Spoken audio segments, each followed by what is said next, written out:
Greetings, YouTube, and welcome to the Little Corner. I'm going to do a deck profile today. Before I get to there, I am going to do one quick note, and that is, looky, I got my Trolling Toad shipment today. Excellent. It left on July 27th, and it just got here now. And where are they located anyway? Kentucky. So, yeah, it takes that long for stuff to get from down there to here, and likewise, it would take that long from here to there. What did I get from them? Well, you see, I renewed my Shonen Jump Alpha prescription so that I could get Gustav Max, and I had some leftover money on my prepaid card, so I just went to Trolling Toad and bought some things, and I got Surprise, Triple Metamorphosis, Magician of Faith, 2 Suknomi, and a Wyvern Guard Gold. So, yeah. Now I can build Goat format decks. Yay! But, yeah. On to the heart of this, and that would be what I'm going to be doing a deck profile on today. I tallied in the votes, and it ended up being a 3-3 tie between Disaster Dragon and Red Eyes Heretics.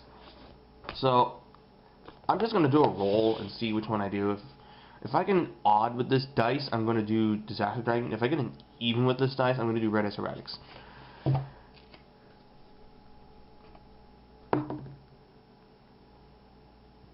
Ah, ran off camera. God damn it. Okay, this isn't working out as well as I thought. Odd. Okay, we're doing Disaster Dragon then. So, we're going to be talking Disaster Dragon today, and I could just gush about this deck for on and on and on. I mean, obviously I have a little bit of bias towards this deck as I did top a regional with it, and it's just been the Dragon deck that I have been playing the longest with.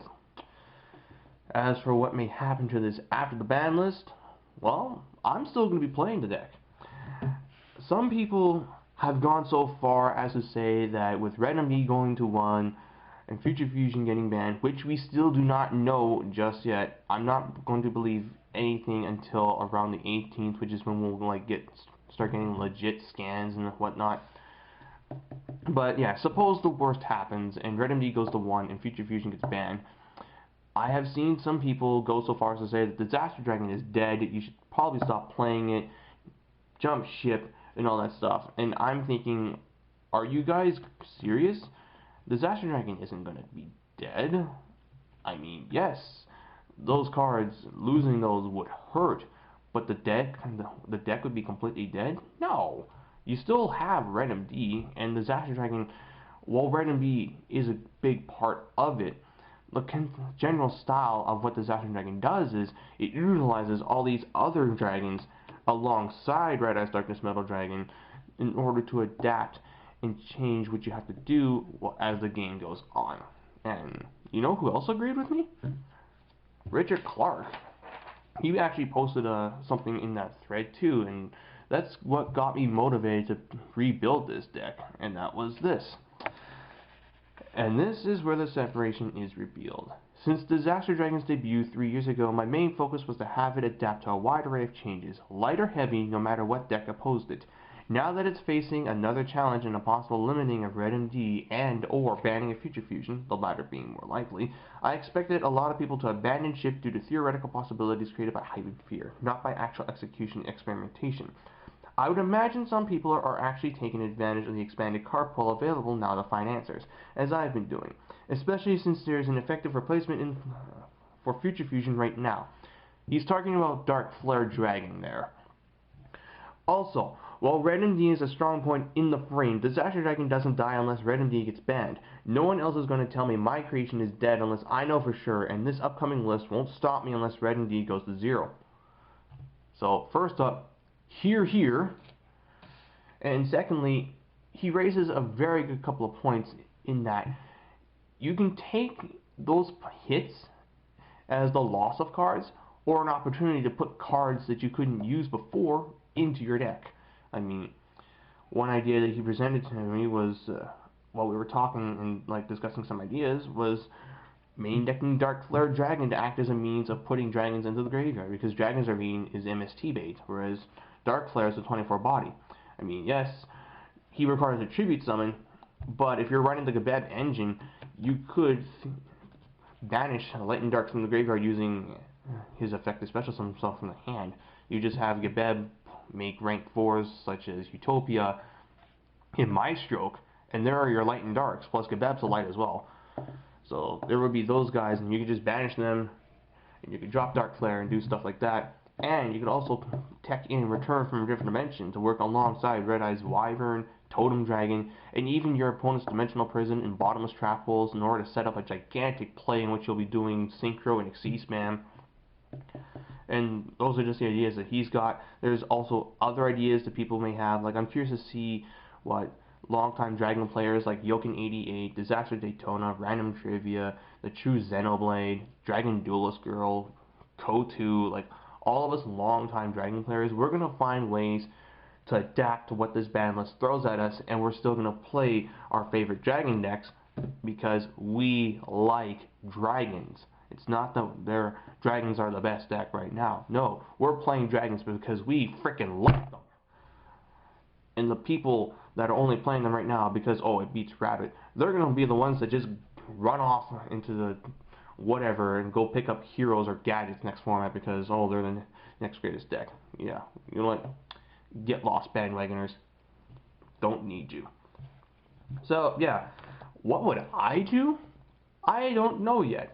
I'm leaning towards 3-Pot Duality back into the main, or you're simply changing this from a totem build into an anti-meta build again, because then I could run 2 Thunder Kings, and if MST gets hit and Monster Reborn gets hit, then there's room for like pots and stuff. So there are things that I may do to this deck and things that I may not do.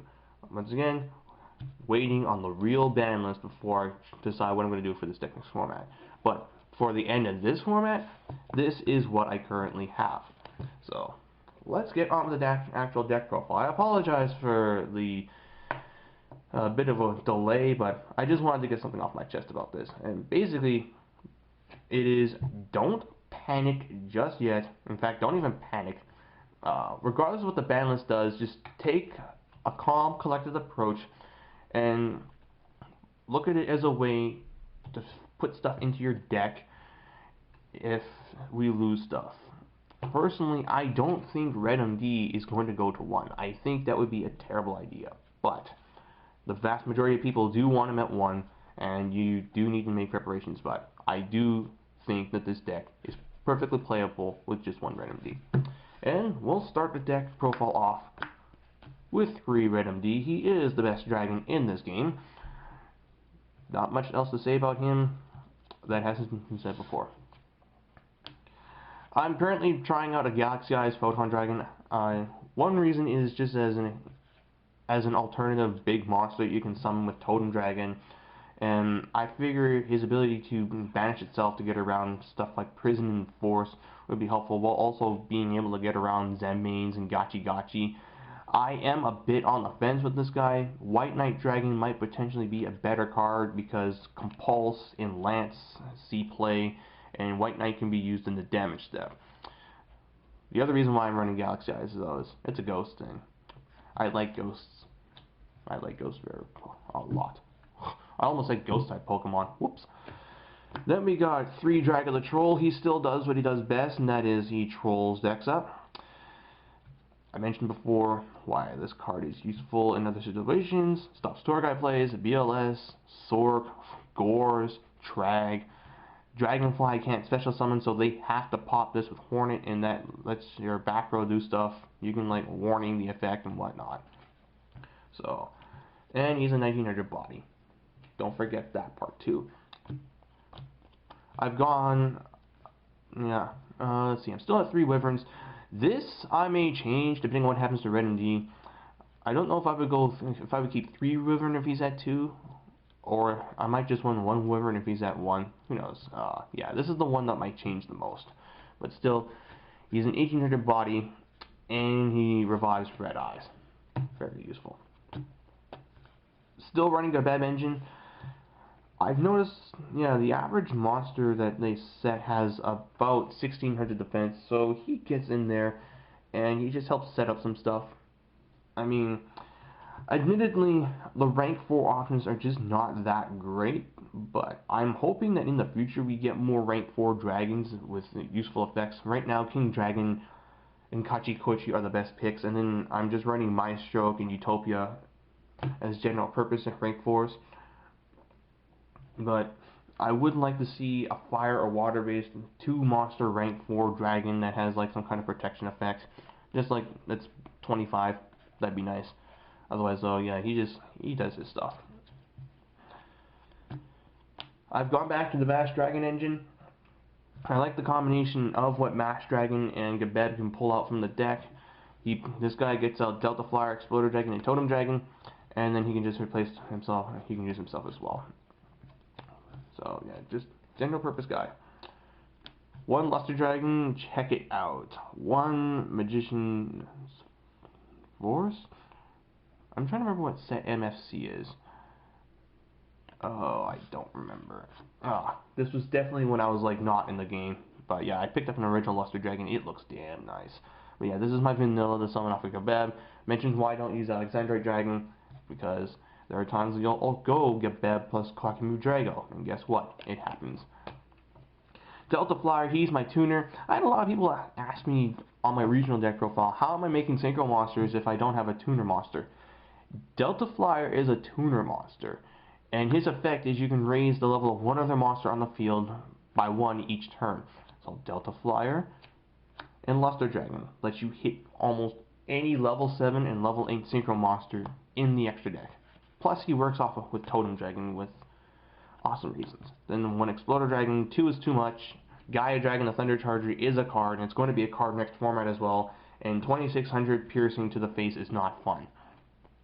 Totem Dragon works with Delta Flyer, and he also just uses that effect. Totem is very good. And that's it for the monsters. Spell lineup is virtually unchanged. I just switched some of my lines around. I'm running 3 MST, double Lance for my effect negation because I can't run Valor now. 2 Lance. Did I say Lance before? No, I meant 2 Chalice and 2 Lance. That's just my quick way for a show. Then I got Book, Darkhold, Future Fusion, Reborn, and Heavy Storm and Reborn. And then for my trap cards, I'm running double Bottomless, double Prison, double Torrential Tribute, double Warning, Mirror Force. Now this is, I suppose, a random pick, but I just wanted to see how it would work as another form of mass removal, because I figured between 3 Torrential Tribute and 1 Mirror Force, my opponent, if they overcommit to the field and they don't have MST or Storm, or they aren't playing in sectors in which I would just side this and these cards out to begin with, they will get punished immensely for trying to like overwhelm my field. So it's another card to protect Koa'ki Drago too. I could run a 3rd Prison, but I don't have a 3rd Ultra Prison, and I do not like mismatching rarities. Plus, I think this might go to 2 next format, of course. I mentioned that in my banlist video. And lastly, Solemn Judgment. So that is it for the main deck. Extra deck. 1 copy of 5-Headed Dragon. Obviously, if Future Fusion gets banned, this guy is going, and I can finally not run this in my extra deck. He's only good for Future Fusion, and yeah, he just kind of just occupies space. But he's your like semi-win condition, 5,000 floater, whatnot. Thought Ruler. I mentioned when I was talking about Galaxy Eyes why I wanted to run White Knight. Same reason. This guy gets around Lance, Compulse, and Prison. Prison is starting to see a little more play, as it's only bad against Insectors, but it's great against Chaos Dragon and Rabbit. 1 Red Dragon Archfiend, because fuck yeah, he is the most manly synchro monster in this game. Scrap Dragon. I do like my Scrap Dragon looping. Stardust. Ancient Fairy. Black Rose. Exploder. Ryonak. And then for my rank 4s, Utopia, Maestroke. These are my non-dragons and my ideal choices to make in the early game when I am using Gebeb and I don't have a totem in the graveyard, or I've already used my totem. That's the only real iffy reason with these cards is if I summon them, my totem is dead. So yeah, that's it's an iffy thing, but then again, we sometimes run Ally of Justice Catastor and other non-dragon synchros, so if you're willing to run Catastor and Thought Ruler and Brionac, then you should be willing to run these. Queen Dragon and Koa'ki for rounding it out. And lastly, one Leviathan and one Leviair. The Sea Dragon as my rank 3s. So, that is it for my Disaster Dragon. I apologize for the long video, but what can I say? When I start talking about dragons, I get really passionate. And that's why you guys are sub to me and love my dragon videos, because I am passionate about these guys. Dragons will be my deck for a long time to come. I won't stop playing dragons until they ban Red Eye's Black Dragon. And is that going to happen? Hell no. I will say this though. If they do limit Red Eye's Darkness Metal Dragon, while I will be upset at first, I'm also going to take a hint of pride in that. And you know why? Because a Red Eyes was so powerful that they had to hit it on the ban list. A Red Eyes. Is there a Blue Eyes that's on the ban list? Hell no. What does that tell you? Red Eyes is supreme, Blue Eyes is not.